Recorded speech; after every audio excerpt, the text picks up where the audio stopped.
देखिए, पाकिस्तान के नापाक इरादे पूरी दुनिया में उजागर हो चुके हैं। पाकिस्तान ने अपनी धरती के ऊपर ऐसे नासूर पाल लिए जो आज भारत को दर्द दे रहे हैं और बहुत सैलिया भारत ने कि हमारे निर्दोष नागरिकों के ऊपर जिस तरह हमले हो रहे हैं, हमारे धार्मिक स्थलों पर हमें बांटने के लिए जाति के आधार पर वो एक अमल से फैलाने के लिए उन्होंने कोशिश की। उस कोशिश को आज पूरे भारत ने नकार दिया, उसको नाकाम कर दिया और हमें गर्व अपनी सेनाओं पर, पूरा देश अपनी सेना के साथ पूरी ताकत के साथ हम खड़े हैं। सर, एक सवाल है मेरा, जिस तरीके से आरोप लगाते थे कि मोदी सरकार हिंदू मुस्लिम करती है, भाजपा हिंदू मुस्लिम फैलाती है, पर वहीं पर कर्नल कुरैशी, सोफिया कुरैशी और विंग कमांडर व्योमिका सिंह को उतारा गया, दोनों हिंदू मुस्लिम है, क्या कहना चाहेंगे? देखिए, ये इस वक्त राजनीति करने का समय नहीं है।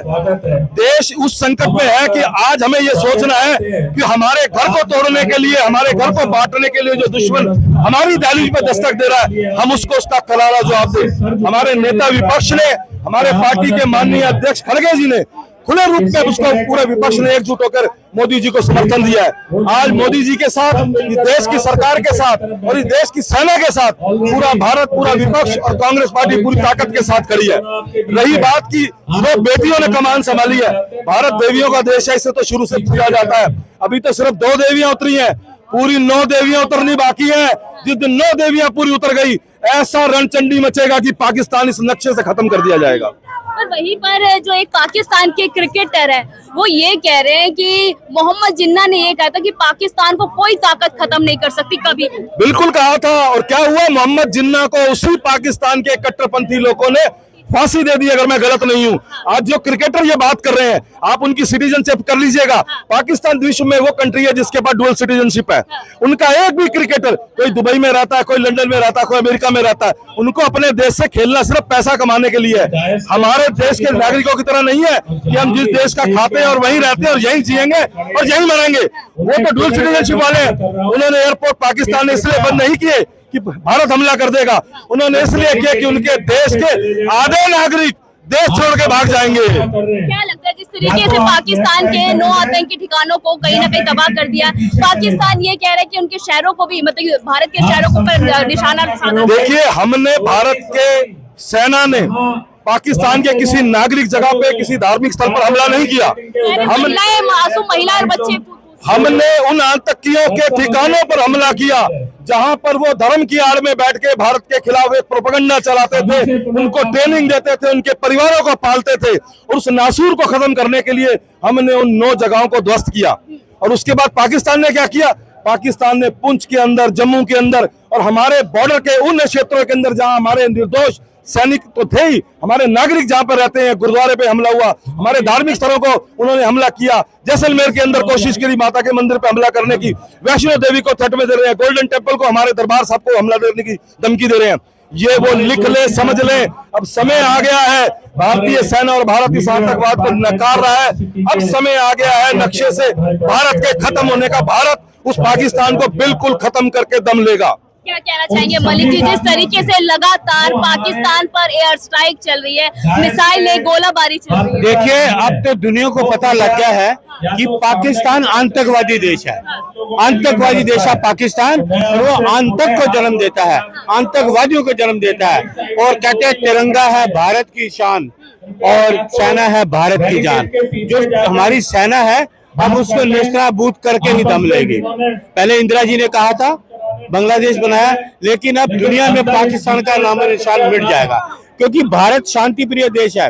भारत की शांति के लिए आप उत्साह मत, धार्मिक उन्माद मत फैलाओ, आप आतंकवाद मत फैलाओ।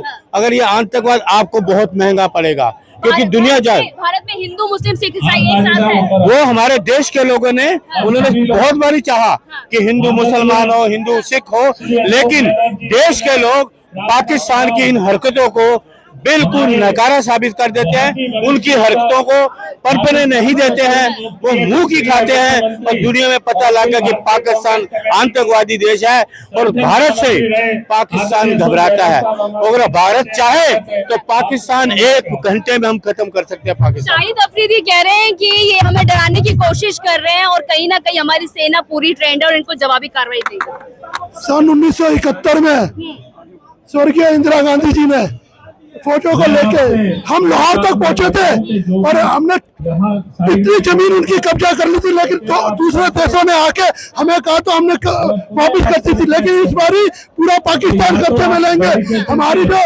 कर्नल सोफिया कुरैशी जी बहन और बहन विंग कमांडर वसीका सिंह जी कितने बहादुरी से लड़ रहे हैं और पूरे फौजी इतने बहादुरी से लड़ रहे हैं। अब की बार पूरा पाकिस्तान लेके मानेंगे।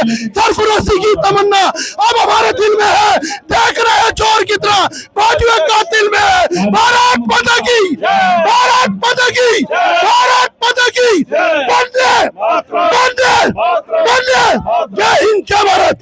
इस समय इस घड़ी में हिंदुस्तान के जो अलग अलग धर्म के लोग हैं, हिंदू मुस्लिम सिख ईसाई, वो सब एकजुट है सर। पूरा भारत एकजुट है और पूरा भारत एकजुट होकर हमारे जो अध्यक्ष हैं खड़गे जी और पूरा विपक्ष मोदी जी के साथ है, सेना के साथ है और पूरी सेना को पूरा मनोबल दे रहे हैं। और हम जरूरत पड़ेगी तो हम खुद सेना की वर्दी पहनकर भारत की ये बड़ी अच्छी खूबसूरती है कि एक तरफ हिंदू मुस्लिम सिख सभी धर्मों के लोग आज पाकिस्तान को थर थर कपाने के लिए एकजुट खड़े हैं। सर, थोड़ा आपकी राय जानना चाहूंगी, किस तरीके से जो पाकिस्तान पर लगातार ऑपरेशन सिंदूर चल रहा है, तबाह करने की कोशिश कर रही है हमारी सेना, क्या कहना चाहेंगे? नहीं, कोशिश नहीं करी, बिल्कुल कर दिया है। पाकिस्तान को घुटनों पर लाकर रख दिया है हमारी सेना ने। जिस तरीके से पाकिस्तान बाज नहीं आ रहा था, कुत्ते की पूंछ कभी सीधी नहीं होती। आप कितने कुछ कर लिए, उसका इलाज जरूरी है। जैसे आपने देखा कैंसर है वो बार बार उभर कर आता है, जब तक उसका इलाज ना हो, मुकम्मल इलाज होना चाहिए। जब तक इनके आतंकी संगठन, आतंकी अड्डे बंद नहीं होंगे, जब तक ये लोग मानने वाले नहीं है। बहुत बार इनके साथ प्यार की बात करी, लेकिन इन्हें समझ में नहीं आती। जिस तरीके से आपने देखा हमारे RSS के लोगों ने ये बात कही थी कि 3 दिन में हमारी सेना तैयार हो जाती है। कहाँ है वो सेना? हम कहते हैं सबसे पहले उन्हें आगे आना चाहिए। जो करनी सेना है, जो बजरंग दल है, जो VSP है, जो संगठन है, जिन्हें अब्दुल को देखकर जिनका खून खोल जाता है, जिनकी भुजाएं फड़फड़ाने लगती हैं, आज कहाँ हैं वो लोग? कहीं भी दिखाई नहीं देंगे आपको। इन्होंने हिंदुस्तान में नफरत फैलानी शुरू कर दी है, नाकाबिले माफी है। इन्हें समझना होगा कि अगर ये नफरत फैलाएंगे हिंदुस्तान कमजोर होगा।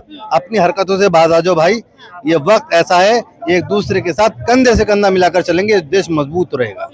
दूसरी बात मैं आपसे पूछना चाहता हूँ, ये बार बार बात कर रहे हैं नया भारत नया भारत, क्या पुराने भारत में कोई कमी थी?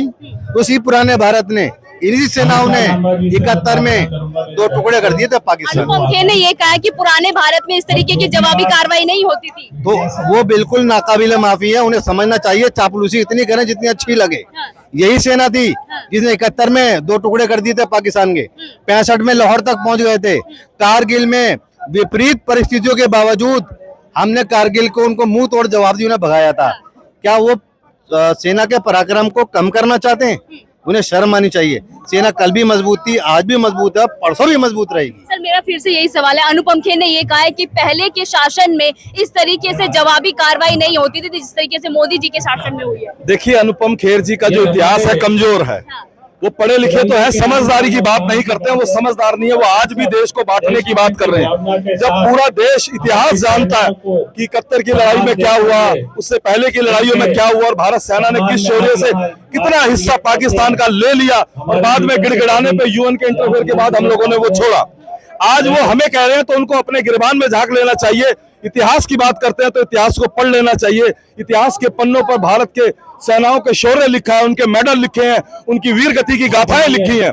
उसमें अब्दुल हमीद का जिक्र है, उसके अंदर ऐसी सैकड़ों कहानियां आपको मिल जाएंगी। तो अनुपम खेर जी की बातों को इस वक्त ये लेना सीरियसली मैं समझता हूँ ये एक मुद्दा नहीं है। सर, इतनी देर क्यों लग गई मोदी जी को एक्शन लेने में? देखिए, मोदी जी को देर यूं लग गई कि अब कह सकते हैं कि उनमें कहीं ना कहीं विचारों को एकदम से फैसले लेने की थोड़ी क्षमता कम है, क्योंकि कहीं ना कहीं मोदी जी को ये सारा जो फैसला लेना था उसके लिए उन्हें विपक्ष की मंजूरी बहुत जरूरत थी। विपक्ष ने पहले ही दिन हमारे LOP जो राहुल गांधी जी, उन्होंने कह दिया था कि इस वक्त के लिए, इस नाजुक घड़ी में पूरे देश के साथ और सरकार के साथ कांग्रेस कंधे से कंधा मिला के खड़ी है। फिर प्रेस कॉन्फ्रेंस करने के बाद, एक CWC की मीटिंग बुलाने के बाद हमारे राष्ट्रीय अध्यक्ष खड़गे जी ने भी कह दिया, हाँ अफसोस होता है, ये वक्त नहीं है ऐसी बातों का, लेकिन यकीन मानिए कांग्रेस का सीधा संदेश है, हम देश की सेना के साथ हैं, देश के साथ हैं, देश के निर्दोष नागरिकों की हत्या की निंदा करते हैं और इसके जवाब में सेना जो कार्रवाई करेगी हम उसका समर्थन करते हैं।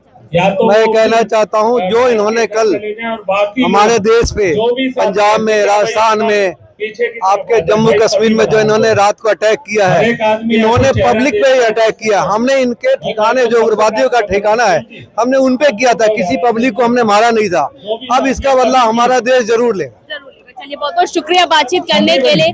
जिस तरीके से लगातार ऑपरेशन सिंदूर के तहत पाकिस्तान पर कार्रवाई चल रही है, तो जिस तरीके से पाकिस्तान ने कार्रवाई के दौरान जम्मू कश्मीर के लोगों पर कहीं ना कहीं हमला किया, कुछ लोग उसमें घायल हुए, पर अब जो भारत देश है वो भी इसका बदला जरूर लेके रहेगा। जिस तरीके से पाकिस्तान पर लगातार गोलाबारी चल रही है और जिस तरीके से वहां पर मिसाइलें दागी जा रही है, तो भारत देश अब पूरी तरीके से पाकिस्तान से पहलगाम आतंकवाद बदला लेने के लिए तैयार है। मैं आपके साथ तेशा मंगवान और आप देख रहे थे आई न्यूज़ हिंदी।